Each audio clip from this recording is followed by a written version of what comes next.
Hallelujah. जोर से बोल सकते हैं हालेलुया। प्रभु यीशु मसीह को कोटि कोटि धन्यवाद अर्पित करते हैं कि उसने एक और नया दिन, नई सुबह, नया तेज, नई रोशनी मेरी आपकी जिंदगी में जोड़ी कि हम उसके भवन में आकर हम और उसकी सताइश कर सकें, उसकी तारीफ और उसकी प्रशंसा कर सकें, क्योंकि वो इस आदर के और इस तारीफ के योग्य परमेश्वर है। उसकी तुलना किसी से नहीं की जा सकती, क्योंकि वो अवर्णित है, वर्णन से बाहर, और सबका वर्णन किया जा सकता है, लेकिन यीशु का वर्णन जितना जानते हैं, जितना लिखा है उतना कर सकते हैं, लेकिन उससे बाहर उसके लिए विशेष शब्द लिखा हुआ है। वो अल्फा है और ओमेगा है, आदि है और अंत है। उसकी वो बुनियाद जो बाइबल में लिखी है, हम उसका वर्णन नहीं कर सकते, इसलिए वो अवर्णित है, वर्णन से बाहर है। उसका कोई अंत नहीं है, ना हम जानते हैं, इसलिए उसका वर्णन हम नहीं कर सकते। इसलिए उसके लिए बोला गया अवर्णित परमेश्वर की हम आराधना कर रहे हैं, जो वर्णन से बाहर है। इससे पहले कि हम लोग वचनों में आगे बढ़े, उसकी तारीफ और उसकी प्रशंसा करें, वचनों को सुनने के बाद हम अपनी आंखों को बंद करेंगे, दुआ करेंगे, ताकि ये कलाम जो इतना आसान नहीं है कि हमारे जहन में आसानी से उतर जाए, वो आसानी से उतरे। उसके लिए प्रार्थना करेंगे कि परमेश्वर हमको बल अद्भुत दे सकते। दुआ करें। सर्वशक्तिमान परमेश्वर, राजाओं के राजा, प्रभु के प्रभु, आपको धन्यवाद देते हैं। दुआ करते हैं पिता कि आप अपने अनुग्रह को और अपनी दया को मुझ पर और बस सब लोगों के पर बढ़ाइए, ताकि हम आनंदित और आशीषित हो सकें, और आपके इस पवित्र नाम को, जो सारे नाम में सबसे श्रेष्ठ है और ऊंचा है, जिसमें अपनी खुद की सामर्थ वास करती है, उस नाम को, उसके वाणी को, उसके द्वारा आपके प्रेम को समझने पाए और हमारा संबंध आपके साथ और निकटवर्ती हो सके। आप दया करके मदद करना है। उपस्थित सब लोगों के साथ हुए मुझ पर अपनी दया को बनाइए, और आत्मा से भरकर उसके पूरे भाग को देकर अपनी आज की वचन की खिदमत के लिए बल और सामर्थ के साथ इस्तेमाल कीजिए, ताकि यहाँ से आपके राज का विस्तार हो सके और हम सब आनंदित और आशीषित हो सके। यीशु के नाम से आमीन। प्रभु यीशु के जीवन से मत्ती जलाली नाम में आप सबों को जय यीशु मसीह की। परमेश्वर को महिमा मिले।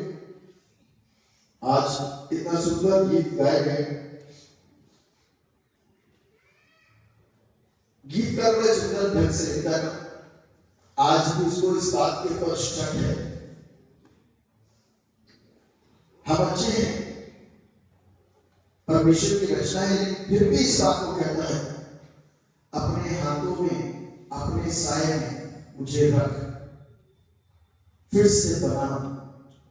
क्योंकि गीतकार जिस बात को और जिस वाणी को अपने गीत के माध्यम से हम तक परमेश्वर तक पहुंचाने की कोशिश कर रहा है, वो परमेश्वर के कहे हुए शब्दों की पुनरावृत्ति कर रहा है। जब परमेश्वर ने आदम से कहा कि फलो फूलो और पृथ्वी में भर जाओ और मेरे लिए संतान उत्पन्न करो, हम पैदा तो हो गए, लेकिन उसके लिए पैदा होने के लिए इस गीत के अंदर बड़े खूबसूरत अंदाज में गीतकार ने शब्दों को बयान करा है, और इस बात को बोलता है कि हम उसके हाथों के द्वारा बनना चाहते हैं। ये बड़ी भीड़ है, हम बिगड़ना चाहें, बिखरना चाहें, खोना चाहे, कुचलना चाहे, इसलिए प्रभु मुझे आपके साये की जरूरत है, उस संरक्षण की जरूरत है, उस बारे की जरूरत है, क्योंकि ये भीड़, ये दुनिया हमको कुचल देगी। जब भीड़ पड़ती है ना, बहुत भीड़, अचानक से कोई गिर जाए और भगदड़ मच जाए, तो उसमें इंसान कुचल जाता है, पिस जाता है, मृत्यु हो जाती है। गीत का जाने कितना पुराना गीत, इसको बड़े सुंदर अंदाज में प्रभु से विनती करते थे कि इस भीड़ में खो ना जाऊं प्रभु, इस भीड़ में कुचल ना जाऊं, मुझे बचा के रखना, अपने साए में रखना, ताकि मैं तेरे साए में बना रहूं। मुझे पूरी आशा है कि मैं सुरक्षित रहूंगा, क्योंकि मैं अपने बनाने वाले के हाथों में हूं, जिसने मुझे रचा और जिसने मुझे बनाया। तो ये आशा और ये निवेदन जब उसने परमेश्वर के समक्ष में किया, तो परमेश्वर अपनी बाहों को फैला के हमको अपनी सुरक्षा प्रदान करता है। और आज भी उसकी बाहें मेरे और आपके वहां तक पहुंचने का इंतजार कर रही है, शब्दों के साथ नहीं, कर्मों के साथ। बाइबल कहती है विश्वास कर्म बगैर, जोर से बोलते, विश्वास कर्म बगैर, जैसे शरीर आत्मा के बगैर, आत्मा नहीं है तो क्या हुआ, शरीर मरा हुआ है। विश्वास का बहुत कुछ बोल सकते हैं, मैं बहुत कुछ कह सकता हूं, लेकिन मैं विश्वास में कर्म झलक नहीं रहा और दिख नहीं रहा और होता हुआ नहीं दिख रहा, तो वो सब कुछ मरा हुआ है। इसलिए जब हम हालेलुया बोलते हैं, इसके नाम का अर्थ है कि परमेश्वर की तारीफ कर रहे हैं, और खुदा के भवन में बैठ करके उसकी तारीफ करने के लिए, उसकी सिफारिश करने के लिए हम हैं। और वो एक्सप्रेशन हमारे अंदर से यदि दिख नहीं रहा, तो हालेलुया क्या होगा, उसकी तारीफ की होगी। तो इसलिए कि हमारा विश्वास हमारे कर्म के साथ प्रकट होना चाहिए, तभी आशीषों को हमारा अपने जीवन के अंदर उस परमेश्वर से प्राप्त कर सकते हैं जो मुझसे और आपसे बहुत प्यार करता है। आज जिस विषय के ऊपर हम लोग वर्णन करने जा रहे हैं, वो है उस अध्याय में The child Jesus is revealed as the promised Savior. शिशु यीशु जब पैदा हुआ ना, उसके साथ एक वादा है कि वो हमारा उद्धार करता है। स्वर्गदूतों ने क्या किया था, क्या सुसमाचार बांटा, तुम्हारे लिए एक उद्धारकर्ता जन्मा है। लोग, मैं सोचता हूं कि उद्धारकर्ता उनके पापों से, उनकी जिंदगियों का उद्धार हो जाए, ऐसा प्रार्थना करते होंगे, ऐसी गुहार उनके अंदर से निकलती होगी, ऐसी आवाज निकलती होगी दर्द के साथ में। तो स्वर्गदूतों ने आकर, जिब्राइल ने आकर के बोला, तुम्हारे लिए एक उद्धारकर्ता जन्मा है, मत डरो, तुम्हारा सेवियर तुम्हारे पास आ गया, तुमको बचाने वाला, तुमको सुरक्षित करने वाला अब इस धरती पर है। जाओ जाकर के उसको देखो, जाओ जाकर के उससे मिलो, जाओ जाकर के उसको प्रणाम करो, जाओ जाकर के उसको सजदा करो, जाओ जाकर के उसको समझो और उसको जानो। आज भी ये आवाज मेरे और आपके लिए आज भी पूछ रही है कि मेरे और हम सब के लिए उद्धारकर्ता जन्मा है। जाओ जाकर के उसको देखो, जाओ जाकर के उससे बातें करो, उसको सजदा करो, उसको प्रणाम करो और संजीदगी के साथ में उसको अपना उद्धारकर्ता ग्रहण कर लो। वो तो मौजूद है, और उसकी मौजूदगी को ये जानते हुए कि वो मेरा और आपका उद्धार करता है, हमें स्वीकार करने की जरूरत है। देखिए भीड़ है, एक भीड़ कहती थी, जोर से नारे लगाती थी, होशन्ना होशन्ना होशन्ना, जिसका नाम का होता है सेव अस, हम बचा। होशन्ना का मतलब होता है सेव अस, हमें बचा। ये जो शब्द उनके मुंह से निकल रहे थे, उसके पीछे से एक ही अभिप्राय था, संसारी। क्योंकि अभी पीछे सुना, चर्चाओं में आ गया यीशु मसीह एक आ रहा है, जिसने 4 दिन के मुर्दे को जिंदा कर। बैतनिया में भीड़ उमड़ने लग गई। यरूशलेम में बैतनिया से भीड़ चली आई है, सारे देश के छात्रों से भीड़ चली आई है, और यरूशलेम में सिर्फ उस मुर्दे को जिंदा करने वाले को देखने के लिए भीड़ उमड़ पड़ी। और एक आवाज जोर के साथ में, होशाना, हमें बचा। सिर्फ संसारिक लालच, लेकिन जिस बचाने के विषय में वो मेरे और आपके लिए आया और जन्मा, उसका अभिप्राय सिर्फ संसारिक नहीं है, आत्मिक भी है। वो उस जीवन को भी मुझको आपको दिखाना चाहता है, उस जगह भी प्रवेश कराना चाहता है जहां के लिए उसने आदम को रचा और बनाया था। जिस पृथ्वी को उसने रचा और बनाया था, जिस जगह पर आदम को रखा था कि उनके साथ में संगति करें, आज मैं और आप संगति करें आपस में, एक दूसरे के साथ में, अपने साथ के साथ में। और जब हम और आप आराधना में इतने ज्यादा बढ़ जाते हैं तो महसूस करने लग जाते हैं उसके साय को, उसकी उपस्थिति को, उसकी प्रेजेंस को। वो एक अलग अनुभव होगा, लेकिन वो मेरे रब के साथ में साक्षात इबादत करना चाहता है, जो आदम के साथ किया करता था। खुदा का कलाम कहता है कि वो रोज आता था और आदम से मिलता था, लेकिन एक दिन आदम नहीं मिला तो उसने इस बात को बोला, ऐ आदम तू कहां है? आदम को एहसास हुआ कि आज मैं परमेश्वर के सामने नहीं जा सकता, क्योंकि मैंने गुनाह कर दिया, मैंने गलती कर दी। और आज उसको अपने पाप का एहसास हुआ, क्योंकि उसके सामने उसकी नग्नता उसको उसकी आंखों से दिखने लग गई। नग्नता दिखने का अर्थ है कि उसको अपना पाप समझ में आने लग गया। जब बच्चा छोटा होता, कोई चीज तोड़ दे उसको फर्क नहीं पड़ता, बच्चा है। लेकिन जब बच्चे को एहसास हो गया आज मैंने गलत कर दिया, मम्मी या पापा को उसको डांटेंगे तो छिपने लग जाता है।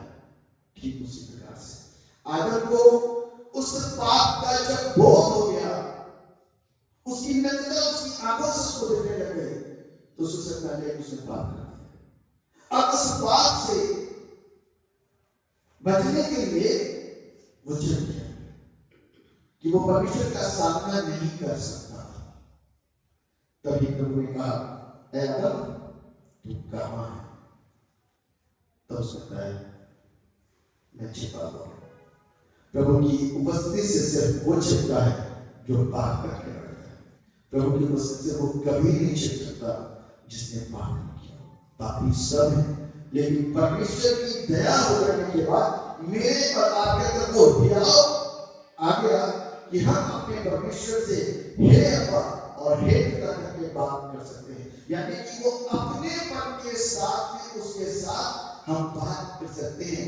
उससे हम अपने मन की बातें, अपनी निराशा, अपनी खुशी व्यक्तिगत और सामूहिक भी व्यक्त कर सकते हैं।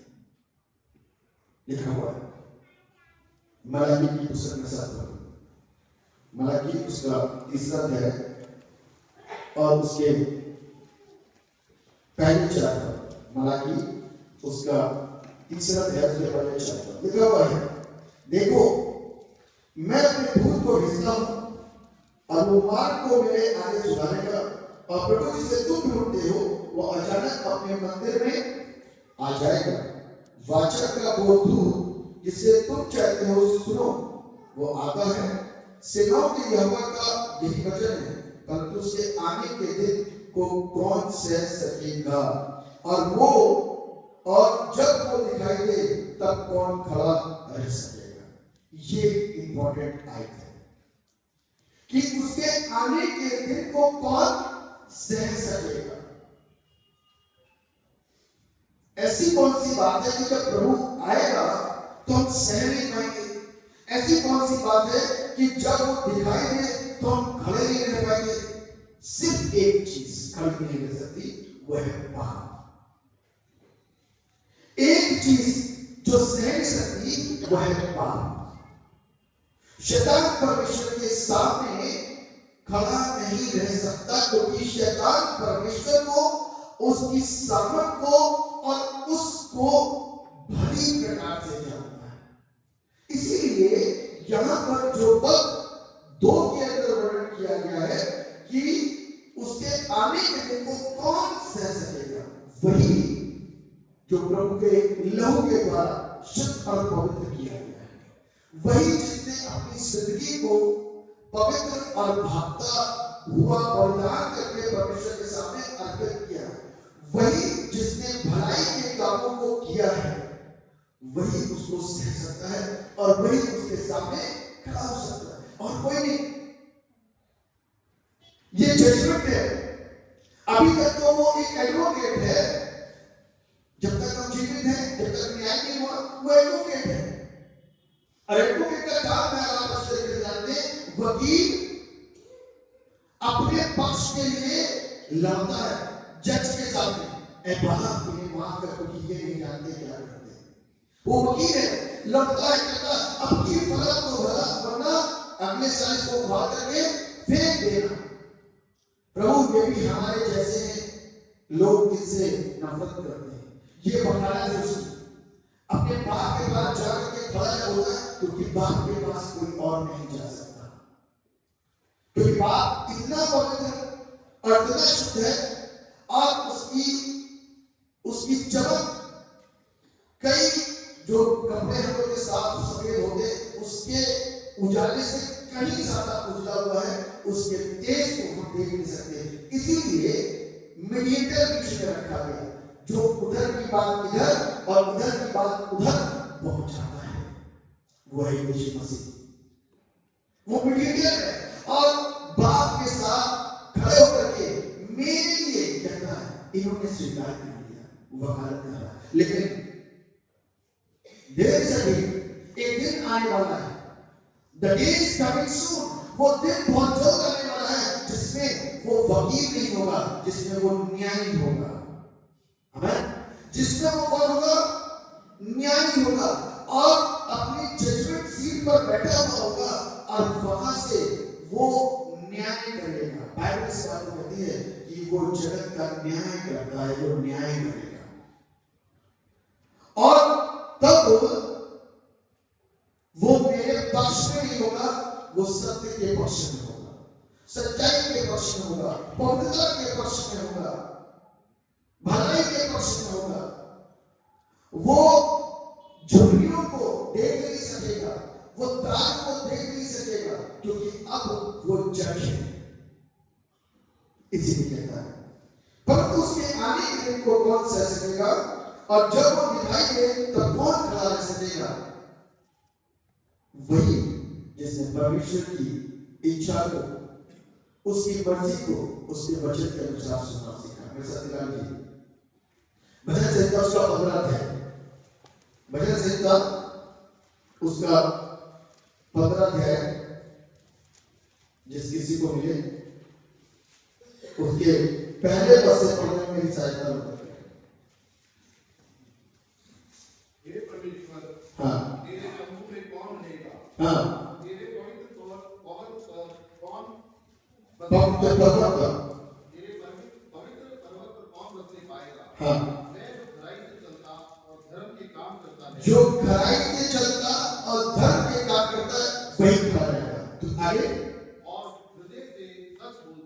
और हृदय से सच बोलता, फिर मुख से झूठ नहीं निकलता, वही खड़ा रह सकेगा। आगे, जो अपनी जीभ से निंदा नहीं करता, और ना अपने मित्र की बुराई करता, और ना अपने पड़ोसी की निंदा सुनता है। बस लिखा है, जो अपनी जीभ से निंदा नहीं करता, ना अपने मित्र की बुराई करता, और ना अपने पड़ोसी की निंदा सुनता है, वो खड़ा रह सकेगा। और लिखा हुआ है, वो जिसकी दृष्टि में निकम्मा मनुष्य तुच्छ है, और जो यहोवा के डरवैयों का आदर करता है, जो शपथ खा करके बदतमीजी चाहे हाथ उठानी पड़े, जो अपना रुपया ब्याज पर नहीं देता, और निर्दोष की हानि करने के लिए घूस नहीं लेता। लिखा हुआ है, जो कोई ऐसी चाल चलता, वो कभी ना डगमगाएगा। और यही वो एक लिस्ट है जो परमेश्वर के आने के वक्त में उसके सामने खड़ी रह सकती है, अपनी आंखों को झुका करके भी और आंखों को मिला करके भी, क्योंकि उन्होंने उस जिंदगी को, उस जीवन को, उस पवित्रताई को जिया अपने इस जीवन काल के अंदर, और दूसरों को बचाने के लिए भी उन्होंने अपने जिंदगियों को समर्पित किया। वो ही परमेश्वर के आने के वक्त खड़े रहेंगे और उसकी सामर्थ को, उसकी चमक को, उसके तेज को सह सकेंगे, क्योंकि उसको सहने के लिए सिर्फ एक ही शिक्षा है, पवित्रताई के जामे को पहन लेना, क्योंकि परमेश्वर पवित्र है। आवश्यक है कि उसकी इबादत करने वाले भी उसी पवित्रताई को ही ग्रहण करें, क्योंकि पवित्र पवित्र एक साथ कर सकते हैं। बहुत पवित्र और अपवित्र, पवित्र और अपवित्र यानी कि असमान जीवन में हम नहीं जुड़ सकते। धार्मिकता और अधर्म का कोई मेल नहीं है। इसीलिए मुझको और आपको इस वचन के अनुसार जो शिक्षा मिलती है कि कौन खड़ा रह सकता है, सिर्फ वही जिसकी जिंदगी के अंदर कपट नहीं है। बाइबल कहती है इस्राएली कौन है? इस्राएली का अर्थ ही होता है जिसकी आत्मा में, जिसके अंदर कोई कपट नहीं, क्योंकि वो तो सुना कि आग और धूलि के सालों के समान है। वो रुपये का ताने वाला और शुद्ध करने वाला बनेगा और लेवियों को शुद्ध करेगा और उनको सोने रुपये के समान निर्मल करेगा, तब वे यहोवा की भेंट धर्म से चढ़ाएंगे। यह है खुदा का कलाम जो मुझको और आपको इस बात से आगाह करता है कि उसकी पवित्रताई इतनी जबरदस्त है कि उस समय मैं और आप जो यहाँ पर मेरे आपके पास एक ऐसा शब्द है जो हमको मिला है किताबों के ज्ञान से, सॉरी, वो वहां पर नहीं चलेगा,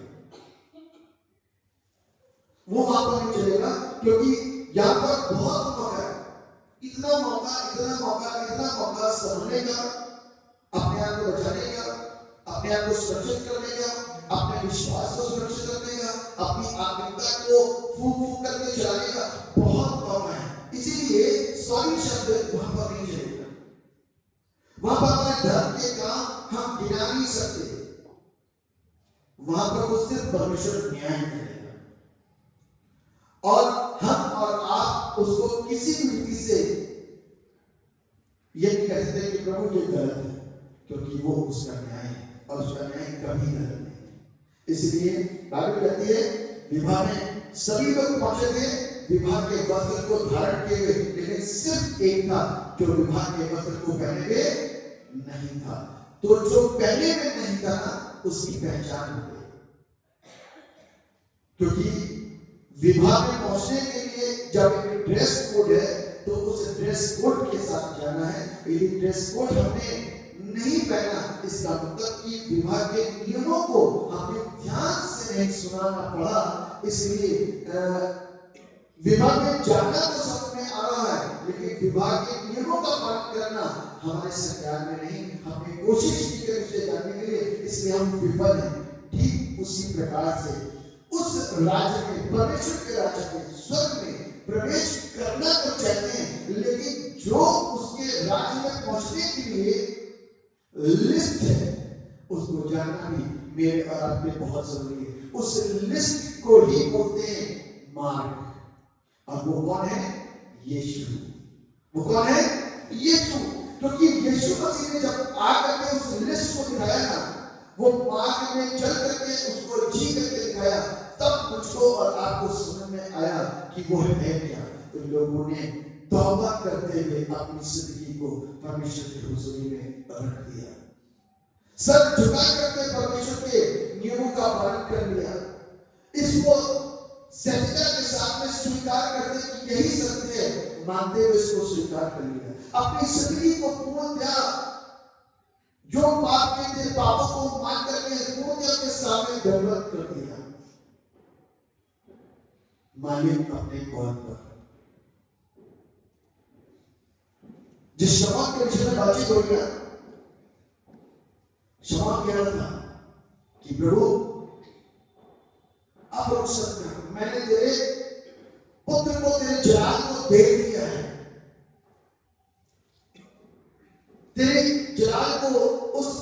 गोद में ले लिया है।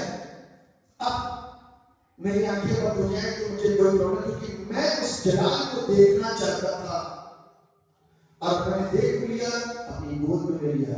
मालिक अपने कॉल पर रुखसत कर बंदे को अपनी रुखसती के लिए उस परमेश्वर से दुआ करने की जरूरत है। तुम्हारी रुखसती भी बहुत खूबसूरत होगी। हमारी जिंदगी का लक्ष्य हमको पता होना चाहिए। लूका रचित सुसमाचार उसका दूसरा अध्याय और उसके 22 पद से लिखा हुआ है, मंदिर में यीशु का अर्पण जब मूसा की व्यवस्था के अनुसार उनके शुद्ध होने के दिन पूरे हुए तो वे उसे यरूशलेम में ले गए कि प्रभु के सामने लाएं। जैसा कि व्यवस्था प्रभु की व्यवस्था में लिखा है, हर एक पहिलौठा प्रभु के लिए पवित्र ठहरेगा।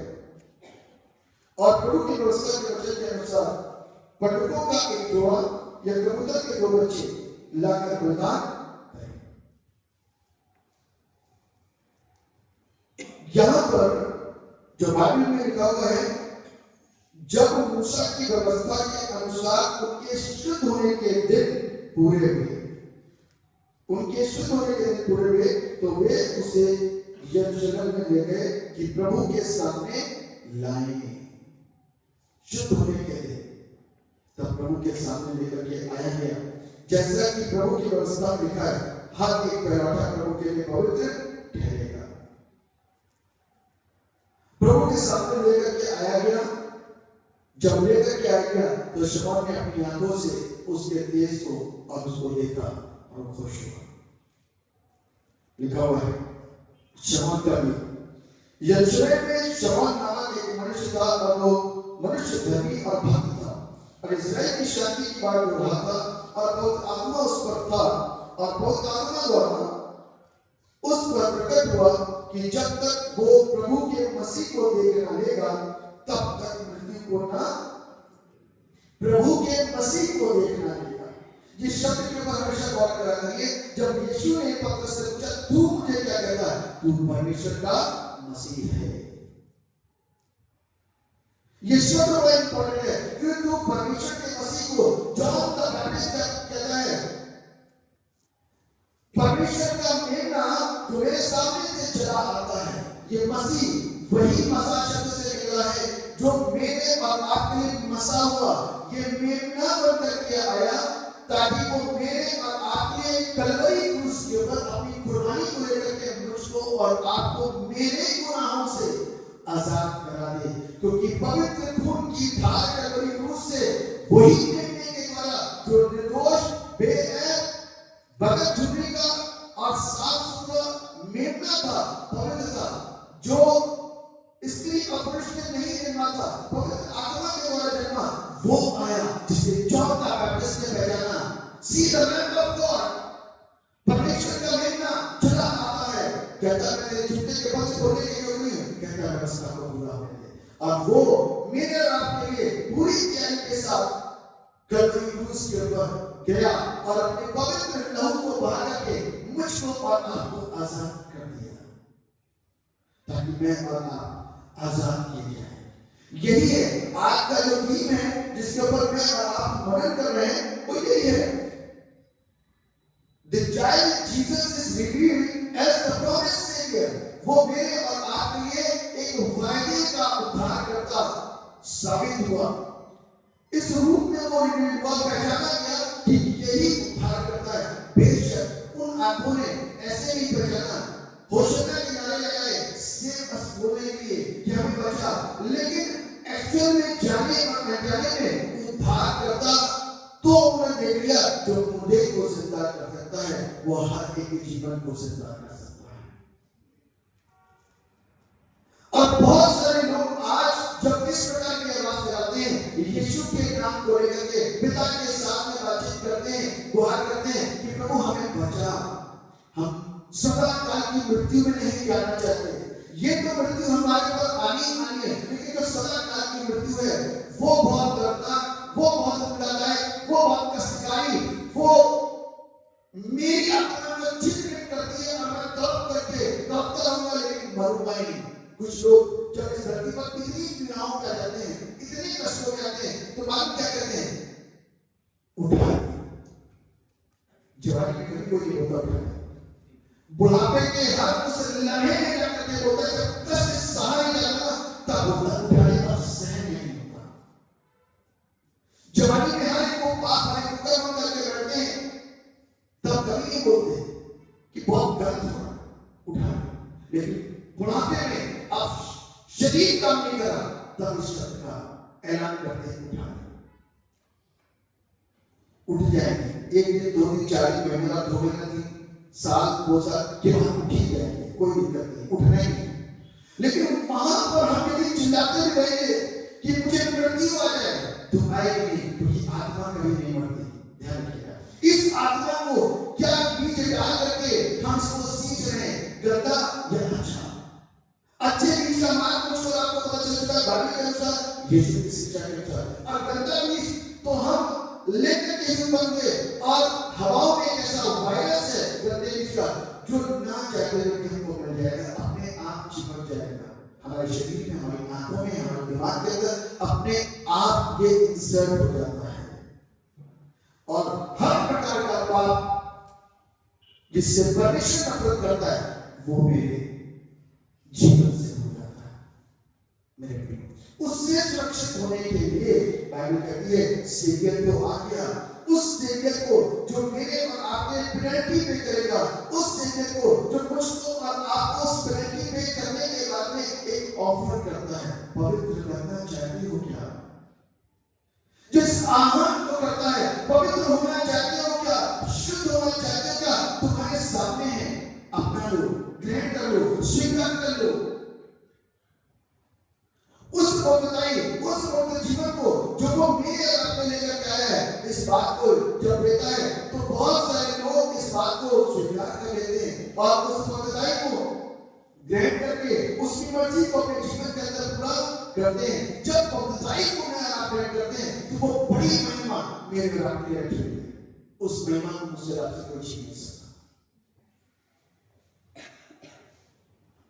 उस महिमा को मुझसे आपसे कोई छीन नहीं सकता। जब शमौन ने देख लिया ना, तो कहता है 27 पद में, वो आत्मा के सिखाने से मंदिर में आया। अब जो इंसान पवित्र आत्मा से भरा हुआ होता है, मैं आपको चीज बताना चाहता हूं, वो पवित्र आत्मा की गाइडलाइन के द्वारा चलता है। यदि वो कुछ फैसला भी ले रहा है ना, ध्यान रखिएगा, यदि वो कोई फैसला भी ले रहा है, तो वो पवित्र आत्मा ही विद्वान है।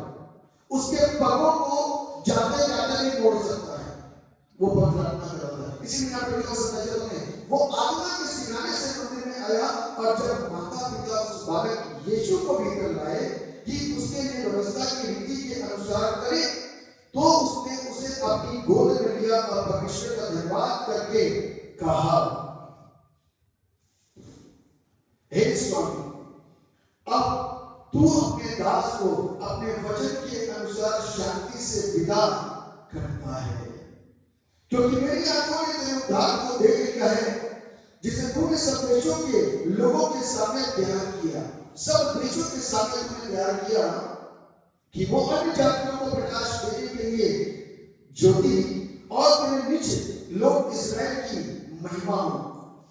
उसका पिता उसकी माता इन बातों से जो उसके विषय में कही जाती थी आश्चर्य करते थे। तब शमौन ने उनको आश्चर्य देकर उसकी माता मरियम से कहा, देख, वो तो इस्राएल में बहुतों के गिरने और उठने के लिए और एक ऐसा चिन्ह होने के लिए ठहराया गया है, जिसके विरोध में बातें की जाएंगी। वह तेरा प्राण भी तलवार से वार पार छिप जाएगा, इससे बहुत हृदयों के विचार प्रकट होंगे। तेरा हृदय भी वार पार छिप जाएगा। ये मां नहीं बोलता, मां को बुरा लगता है, ये मेरी बात नहीं सुनता, मैं तो कह रही हूं चमत्कार करते, मेरी सुनता ही नहीं। तेरा हृदय भी वार पार छिप जाएगा, लिखा हुआ है। ये सारी बातों को कहने के बाद में उसने अपनी दुआ मांगी कि अब प्राण चले जाए तो कोई दिक्कत नहीं है। इसीलिए हमारी हिंदी की किताब के अंदर गीत नंबर 157 शमौन के गीत से पहचाना जाता है, और बहुत सुंदर अंदाज और उर्दू भाषा मालिक अपने कॉल पर रुखसत कर बंदे को, क्योंकि मेरी आंखों ने देख लिया नजात को। तूने सब उम्मतों के आगे जो रखी है, ताकि गैर कौमों को रोशनी वाला नूर हो मालिक अपने कॉल पर।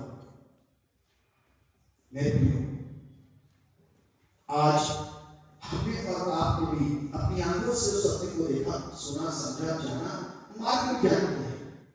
लेकिन आज जो आशीष यीशु के जन्म के समय से मेरे आपके वायदे के रूप में कि वो मेरा उद्धार करता है, मानते हैं और स्वीकार करते हैं, तो जिंदगी खूबसूरत, आनंदित, आश्चर्य, आनंदमय हो जाएगी। और इस खुशी को मुझसे और आपसे कोई भी छीनने नहीं पाएगा। मेरे प्रियो, बड़ा खूबसूरत है कि मैं और आप अपने जीवन के अंदर हैं। उसने उस सिर्फ पाप की शक्ति को अपनी कुर्बानी को लेकर के तोड़ दिया। इस बात को शैतान जान नहीं सका। पहले तो सोचा अब काम खत्म, मेरा रास्ता साफ, अब मैं बादशाह हूं, तो मर गया। जब यीशु मृतकों में से तीसरे दिन जी उठा, तो मौत के बंध को तोड़ करके उठा। और बाइबल के अंदर लिखा है, पहला कुरिन्थियों 15वां अध्याय और उसके 52-53 पद के अंदर इस प्रकार का, मौत का डर कहां रहा, हे मृत्यु कहां रही, क्योंकि यीशु उस मौत के डर को तोड़ करके जी उठा। तो शैतान क्या क्या कोई वजूद रह गया? शैतान जीत सकता है? हार चुका है, वो वहीं पर खत्म हो चुका। लेकिन मालूम क्या है, वो सिर्फ डराता है। एक उदाहरण के साथ मैं खत्म करूंगा। एक बार एक बाप और बेटा घूमते हुए जा रहे थे एक गार्डन में। बाप कह रहा मैं आगे चल रहा हूं, हर चीज का जायजा करते, मुआयना करते हुए, और बेटा पीछे आ रहा है। और बेटा देखता जा रहा है, कितने सुंदर सुंदर फूल, कितनी अच्छी अच्छी चीजें। पीछे से बोलता है, बाप आगे जा रहा है, पीछे से बोलता है, बाप देखो कितना अच्छा फूल है, कितनी अच्छी दिखती है। बाप आगे जा रहा है, बढ़ता जा रहा है, बेटा पीछे फॉलो कर रहा है अपने पिता को, सब चीजों को निहारता हुआ। उसके बाद में बाप ने क्या देखा कि अचानक से एक बड़ा सांप आ गया, एक बड़ा सांप। और जब वो सांप आया, तो उस बाप ने उस सांप से लड़ाई करके उसके सर को कुचल करके उसको मार दिया। उस बड़े सांप के मुंह को कुचल करके उसको क्या कर दिया? मार दिया, खत्म कर दिया। और खत्म करने के बाद में आगे बढ़ गया। बेटा पीछे आ रहा, जोर से चिल्लाया, बाबा ये देखिए सांप। कहता बेटा चिंता मत कर, मार दिया, आ गया था। क्योंकि उसका शरीर मूवमेंट कर रहा था, बेटा कर रहा था, उसकी पूंछ तड़प रही थी, क्योंकि मरने के बाद जो छटपटाहट होती है वो चीज हो रही थी। बेटा उससे डर रहा था। लेकिन बात क्या कह रहा है? आजा, मरा हुआ कुछ नहीं कर सकता। आज हम लोग भी उसके उस हिलने के मोमेंट से डर जाते हैं। बात बता चुका है कल वही उसके ऊपर, मर चुका है, चिंता मत कर, आगे बढ़ जा। लेकिन आज भी वो डर, वो भय सिर्फ उसके हिलने का है और कुछ नहीं। मरा हुआ खिलाड़ी है, हारी हुई टीम का सदस्य है, हारी हुई टीम का कैप्टन है जो हार चुकी है। इसलिए मैं और आप विजयी टीम के लोग हैं। हमको और आपको उस हारने वाले कप्तान की झूठी दहाड़ से डरना नहीं है, परंतु जीते हुए कप्तान की आवाज पर विश्वास करके आगे बढ़ना है। उद्धार हमारा है और किसी का नहीं। हमें जो विश्वास करेगा वो उद्धार पाएगा, और वो उद्धार उसके जन्म से आज तक और आने वाले समय तक जो जनरेशन लेकर विश्वास करेगी उनके लिए मिलेगा। परमेश्वर के वचन के द्वारा हम सबको आशीष करते हैं। आमीन। दुआ करें। जीवित और समर्पित परमेश्वर, हृदय से हम आपको धन्यवाद करते हैं और ये दुआ करते हैं कि आप अपने उस सामर्थ्य को, उन कार्यों को जो आप कर चुके उस पर विश्वास ले आने के लिए और उस उद्धार जो मेरे लिए सामने रखा हुआ है उसको प्राप्त करने के लिए हम सब लड़ाई और इच्छुक हो जाए। इस विश्वास के साथ में कि हमारी टीम का जो कप्तान है वो विजयी है, वो अल्फा और ओमेगा है, वो आदि और अंत है, वो पवित्र है, वही परमेश्वर है, वही न्याय है और उसी के हाथ में उद्धार और उसके पास में स्वर्ग है। और यदि आज मैं और हम सब इस बात पर विश्वास करेंगे तो हम आगे बढ़ जाएंगे और वो उद्धार हमारा हो जाएगा। प्रभु आप दया करिए और उस मेहनत को करने के लिए और उस हिलते हुए शैतान को के ऊपर पैर करके आगे बढ़ने की हमको जो हियाव ताकत मिलती है उस ताकत को हम आपसे रिसीव करें और पवित्र आत्मा की सहायता के द्वारा हम आगे बढ़ जाएं ताकि उसके आगे, उस जंगल के आगे हम झाड़ियों के सामने जो सुंदर आशीष करके उसको हम प्राप्त कर सकें। आप दया करने का कहता है उपस्थित सब लोगों के साथ इस वचन के ऊपर अपने मोहर को लगा करके हम सबको आशीष देते हैं। यीशु मसीह के नाम से